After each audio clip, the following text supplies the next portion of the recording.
Il y a une histoire qui circule dans ma famille, parce que je suis d'origine auvergnate, un Auvergnat de Paris. Et donc, mon grand-père, lui, a grandi en Auvergne, dans le Cantal, et il faisait le catéchisme dans le petit village de Montagne. Et il avait été célèbre parce que il était assez facétieux, il aimait les blagues. Et évidemment, à l'époque, le curé, il y avait des interrogations de catéchisme. Donc, il a interrogé les élèves en demandant, et donc il y a eu un des élèves qui a été interrogé, et il lui a demandé « Combien y a-t-il de bons dieux ?» Alors, grosse question, et celui qui était interrogé était un peu perplexe, et donc mon grand-père lui a soufflé en patois « Un plein paillachou », ça veut dire un plein panier à choux, voilà. Et l'autre a répondu ça, bon, voilà, donc c'était devenu célèbre, c'était les bases de catéchisme de mon grand-père, voilà ce qu'il faisait dans les cours de catéchisme. Alors non, c'est évident, il y a un seul Dieu, et même si on fête la Trinité aujourd'hui, et si parfois certains disent que les chrétiens adorent trois dieux, ne comprennent pas le mystère de la Trinité, c'est vrai que c'est un mystère, eh bien, il y a un seul Dieu en trois personnes. Vous savez, un mystère chrétien, ça ne veut pas dire quelque chose qui est incompréhensible, c'est une réalité qui est en Dieu, qui est comme cachée en Dieu et qu'on n'a jamais fini de comprendre. C'est non pas quelque chose qui serait obscur, c'est ça ce qui est mystérieux dans le sens courant, mystérieux égale ténébreux égale peu compréhensible, mais c'est quelque chose au contraire, une réalité divine qui est trop lumineuse pour nous. C'est trop grand, c'est trop lumineux. C'est comme quand on essaye de regarder le soleil. En ce moment, il n'y en a pas trop, mais quand il y en a, si on essaye de fixer le soleil comme ça, les enfants, je ne sais pas si vous avez essayé, parfois on essaye. Hein, les enfants, on essaye de regarder le soleil, ce que ça fait. Et on en prend plein les yeux, on ne voit rien en fait. On est tout aveuglé et ça ne marche pas. Il faut prendre des lunettes spéciales. Vous avez essayé? Des lunettes de soleil. Voilà. Donc, si on essaye de fixer ce mystère de Dieu, un seul Dieu en trois personnes, on n'y comprend rien. C'est trop lumineux pour nous. Alors, il va nous falloir des lunettes spéciales pour y comprendre quelque chose. Ces lunettes spéciales, c'est la grâce de Dieu, c'est son Esprit Saint et c'est sa parole. Dieu se donne à nous à travers sa parole, son Verbe qui se fait chair, qui s'incarne en Jésus, et son Esprit qui nous est donné pour nous donner d'entrer dans sa sagesse, son intelligence, dans son amour, le connaître, le comprendre. Et c'est tellement important, on pourrait me dire, est-ce que c'est juste une question de réalité théologique qui n'intéresse que les théologiens? Mais c'est tellement important de comprendre, de savoir qui est Dieu. Parce que quand on sait qui il est, on découvre de quel amour il nous aime et la vie est transformée. Jésus lui-même dira, la vie éternelle, c'est qu'ils te connaissent, toi, le seul vrai Dieu, et Jésus-Christ, ton Fils, celui que tu as envoyé. Donc c'est ça la vie éternelle, c'est dans cette contemplation de qui est Dieu que nous recevons la vie, l'amour, la joie. Un peu comme le soleil, il faut s'exposer au soleil pour se laisser illuminer par ses rayons, hein, pour recevoir aussi, sans soleil, il n'y a pas de vie possible. C'est valable pour les plantes, c'est valable pour nous, c'est valable pour toute réalité vivante. Eh bien, il faut s'exposer à ce grand soleil de l'amour de Dieu pour nous, de Dieu qui est Père, Fils et Esprit Saint.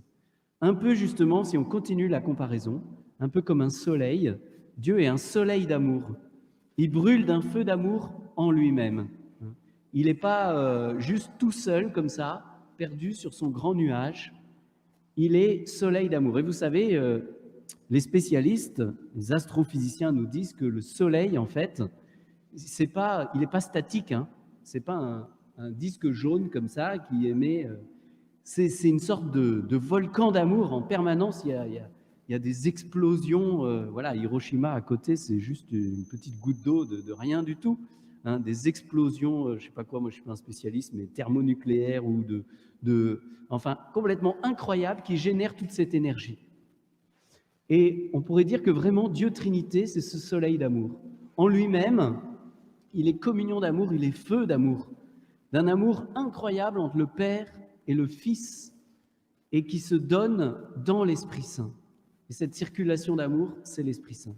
Un peu comme le soleil émet à la fois de la lumière et de la chaleur, on pourrait dire que Dieu le Père rayonne son amour sous forme de la chaleur de son esprit, et c'est aussi la lumière de son esprit, mais la lumière aussi de sa parole, de son Verbe fait chair.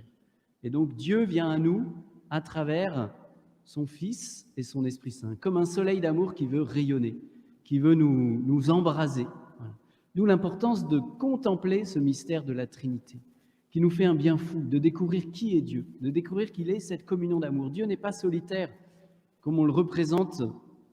Malheureusement, je trouve, dans certaines églises, il y a eu une époque où on faisait des grands barbus sur leurs nuages, et qui donne vraiment une fausse image de Dieu. Dieu n'est pas un grand barbu, il n'est pas posté sur son nuage.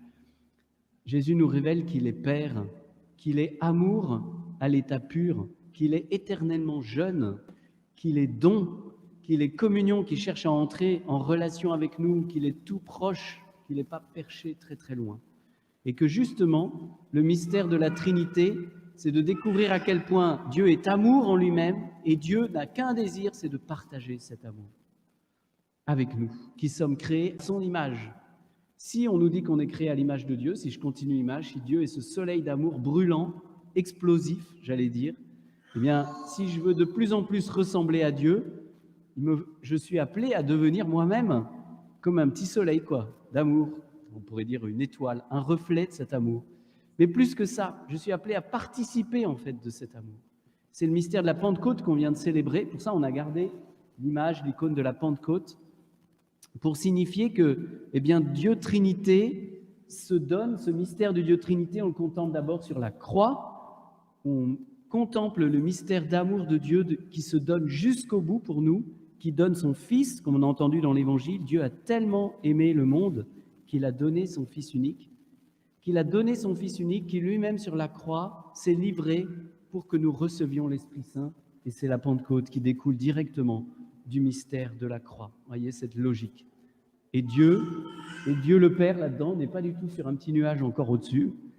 Il est là, il est dans le Fils, avec le Fils. Jésus dira: le Père est en moi et je suis dans le Père. Le Père qui est en moi fait ses œuvres. Et il est dans ce don de l'Esprit Saint, voilà, dans cette communication de l'Esprit de Dieu. Donc, frères et sœurs, ce grand mystère de la Trinité nous dit qui est notre Dieu, un soleil brûlant d'amour, et qui nous sommes appelés à participer de cette réalité de Dieu, de cet amour de Dieu, à accueillir ce feu de l'amour en nous. Nous sommes faits pour la relation. Voilà pourquoi c'est si difficile de vivre le confinement, de se retrouver coupé. C'est si difficile de se retrouver avec des masques à échanger, etc.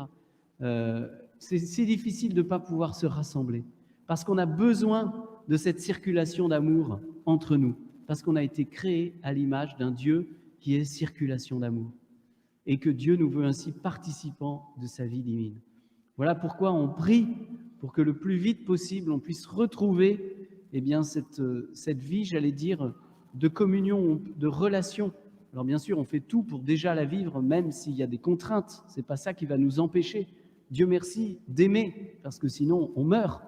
C'est encore plus grave que tout. Si on ne peut plus être aimé, échanger l'amour, on va mourir. Et ça sera encore plus grave que le coronavirus, qui lui peut tuer le corps, peut nous faire souffrir, mais qui ne pourra pas nous atteindre dans notre âme, créée à l'image de Dieu et faite pour aimer. Alors, frères et sœurs, demandons, en ce temps que nous vivons, dans cet élan du feu de la Pentecôte, d'être remplis de cet amour de Dieu, en contemplant l'amour du Père et du Fils qui se donnent l'un à l'autre, qui se reçoivent l'un de l'autre, qui n'est qu'amour. Dieu n'est qu'amour et c'est pas faire autre chose, mais que notre vie devienne de plus en plus à l'image de celle du Père, du Fils et de l'Esprit Saint. Que notre paroisse devienne de plus en plus à l'image du Père, du Fils et de l'Esprit Saint, de cette communion d'amour. C'est ce que nous voulons, c'est notre vision de cette paroisse ouverte, fraternelle et joyeuse qui va à la rencontre de toute personne en témoignant de l'espérance. Pourquoi ? Pour témoigner de cette communion d'amour dans laquelle tout homme, toute femme, quelle que soit son histoire, sa race, sa langue,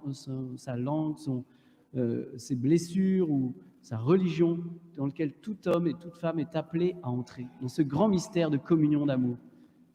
L'humanité ne forme qu'une seule famille, appelée à participer à l'amour de Dieu, la famille des enfants de Dieu. Alors, frères et sœurs, que dans cette fête de la Trinité, nous soyons chacun et chacune renouvelés dans cette joie d'avoir un tel Dieu, d'être autant aimé, et dans cette joie de participer de cet amour et de le partager, déjà en famille, chaque famille est comme une petite trinité sur la terre, en paroisse, qui est comme bien appelée à refléter cette famille divine du Père, du Fils et de l'Esprit Saint, dans notre Église, partout là où nous sommes, que nous puissions communiquer cet amour.